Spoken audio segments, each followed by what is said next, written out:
des femmes, issues de la coalition des organisations sédentaires de culture Songhouï, Peul, Bella, Touareg, Bambara, Mor, etc., déterminées à engager dans la défense du vivre ensemble de toutes les communautés du Mali.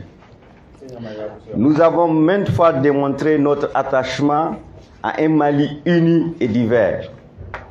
Hélas, depuis des décennies, la réalité de tous les jours ne nous donne pas d'autre choix que de sortir pour dire un non obligé aux différentes tentatives inavouées de partage de notre terroir à travers des actions unilatérales qui excluent la majorité silencieuse de notre population, les communautés sédentaires de culture Songhouï. Nous, les hommes et les femmes unis au sein de cette coalition de culture, sommes fortement préoccupés et interpellés par l'ampleur de la crise sécuritaire et des réponses à elle données par l'État malien.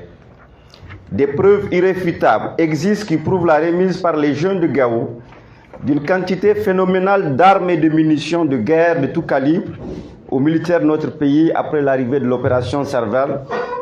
Promesse en a été faite que les jeunes ayant remis ces armes seraient automatiquement intégrés, puisqu'ayant déjà remis des armes, jusque-là, rien n'a été fait, en tout cas pas dans le cadre, dans ce sens, par l'État du Mali. Nous nous souvenons encore, et ça a été rappelé ici, de la réponse brutale perpétrée en juillet 2016 par notre propre État, lorsque des patriotes de Gao ont manifesté à main nue pour s'opposer à la mise en place des autorités intérimaires. La marche a été réprimée dans le sang. Notre État n'a jusqu'à présent rien fait et plusieurs personnes ont été mortes. Certains portent encore des cicatrices indélébiles.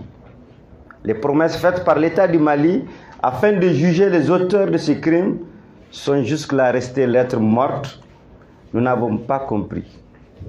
Au contraire, nous avons assisté à une forte implication de l'État de la promesse de la mise en œuvre de l'accord et une révision de la Constitution pour l'adapter à l'accord, malgré de nombreux soulèvements du peuple malien contre ce forcing. Ce que nous constatons et déplorons, c'est que les groupes armés terroristes n'ont pas obtenu par les armes, c'est dans nos bureaux et administrativement que l'État les a octroyés. Après le vote d'une loi relative au découpage territorial, un décret a été fait expressément pour satisfaire aux exigences de l'accord en ce qui concerne les régions sous-peuplées à dominante ethnique connue. Ils furent contestés par des Maliens à cette époque parce qu'ils consacrent artificiellement la domination politique de minorités sur une majorité. Les populations du nord de notre pays, les sédentaires de culture Songhouï, comprenez Songhouï, Bambara, Peul, Tomashek, Arabe, Songhouï, Bozo, y voyaient là en clair une partie prise en faveur de ceux-là qui ont pris les armes contre la République et qui réclamaient une sécession. Ceci est inacceptable.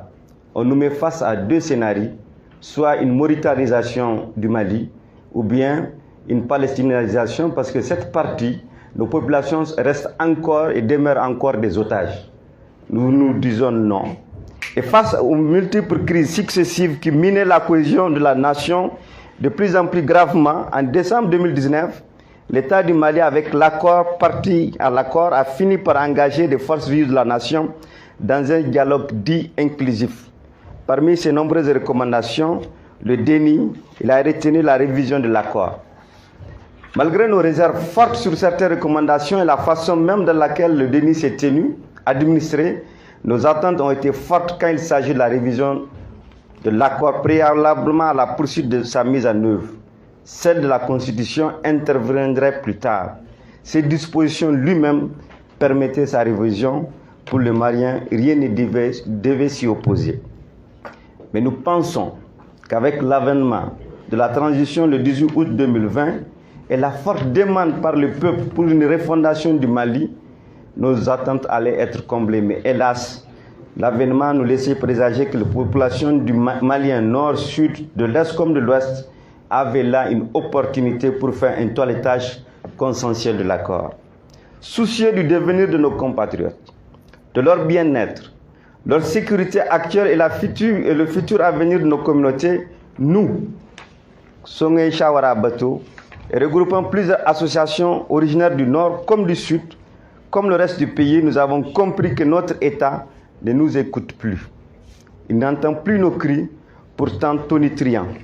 Nous demandons alors de prendre nos responsabilités en s'opposant par tous les moyens légaux, je dis bien par tous les moyens légaux, à toutes ces velléités qui excluraient les communautés sédentaires de culture Songhai à la gestion concertée de leur terroir.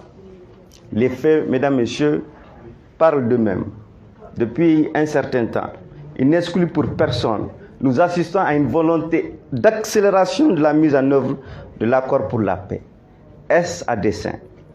Vous connaissez la feuille de route actualisée des actions prioritaires émises par les autorités actuelles qui va de décembre 2020 à août 2022, dont le point d'orgue fut la signature et la publication de l'arrêté fixant les membres du Conseil consultatif interrégional de la zone de développement des régions du Nord, ZODEN, le 31 décembre. La composition de cette structure, faut-il le rappeler, en dit long sur les vraies intentions des autorités quant au découpage territorial des régions du Nord. Retenez sur 26 conseillers, seulement 5 sont noirs, les 21 autres sont arabo-berbères et on nous parle d'équité et de justice. Nous le rappelons, si besoin en est, ces intentions longtemps cachées, dévoilées sous forme de mesures iniques et injustes, n'ont qu'une finalité, fabriquer une majorité territoriale, administrative et politique pour une minorité ethnique au détriment des populations sédentaires de culture Songhai, démographiquement majoritaires. Là encore, mesdames, messieurs, c'est une énième déception pour la nation tout entière, mais particulièrement pour nous citoyens sédentaires de culture Songhai des régions concernées. Alors, nous avons le droit de nous questionner et de nous indigner. Est-ce cela l'objectif de l'accord pour la paix et la réconciliation au Mali, issu du processus d'Alger? Kader l'a rappelé, d'autres le font, 5 ans après. En tout état de cause, nous jugeons insoutenable et nous battrons contre l'application de l'article 3 de l'accord qui stipule ou tout autre document qui travestit l'esprit et la lettre de notre Constitution ou de la Déclaration universelle des droits de l'homme, qui vise à augmenter artificiellement le nombre d'élus du Nord dans les institutions de la République du Mali à travers l'augmentation des circonscriptions administratives en faveur d'une partie des citoyens ethniquement identifiés par l'État et certains partis prenants de l'accord dans le seul but de dominer la majorité constituée par les sédentaires de culture Songhai. En cela, les décisions prises dans le cadre de l'interrégionalité prévue par l'article 33 de l'accord pour la paix et la réconciliation d'Alger seront de facto défavorables aux communautés sédentaires. Indignons-nous encore, questionnons-nous pourquoi obliger des communautés autochtones qui sont ainsi opprimées à rester coûte que coûte au sein d'une entité interrégionale qu'elles rejettent, sans référendum, sans consultation. Pourquoi il y a une Zodérène au nord, pas de Zodérène dans une autre partie du Mali? Pourquoi nous l'imposer et pourquoi aujourd'hui, nous, population sédentaire du nord, dans toute leur diversité ethnique, ont suffisamment enduré, donné de leur vie, bravé le drapeau au moment où certains le brûlaient. Et nous nous occupions des territoires quand l'État et certaines parties de l'armée l'ont abandonné. En plus des phénomènes que nous connaissons tous, le terrorisme, les tueries de masse, les populations, les assassinats ciblés de nos jeunes et de nos vaillants opérateurs économiques, le chômage des jeunes, le pillage des villages et les écoles sous menace quasi permanente.